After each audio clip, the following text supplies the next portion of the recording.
name is Sarah. I'm 24 years old and I'm from Boston, Massachusetts. So I obviously do a lot of baking, that's like my main hobby, but I also do powerlifting. I also do Japanese woodblock printmaking.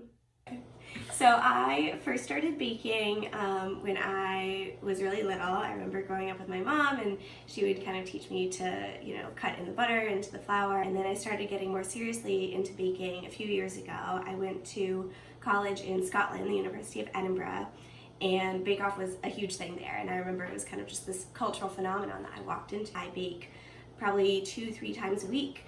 Love bringing in baked goods for my coworkers. So I love to bake lots of different things. I feel like cupcakes and cakes is where I kind of started out. I think my signature cake combo is chocolate cake and then a salted caramel Swiss meringue buttercream. It is to die for. So another thing that I've been really into making recently is sourdough.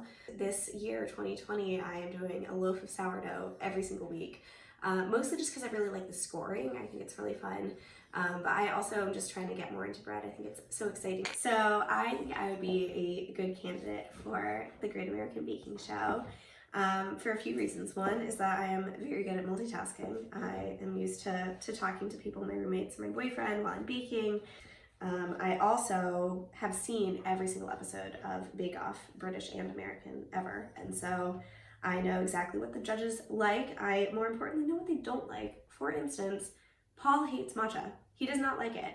And inevitably, a baker will try making a matcha-based dessert, and then they'll be like, oh, I bet he's gonna really like it. And he doesn't. And it's not because your dessert was good or bad, it's just because he doesn't like it. The final reason that I think I'd be a good candidate on a baking show is I've got really good reaction pieces. You can always tell what I'm thinking. And so I think that would provide some fun reaction shots.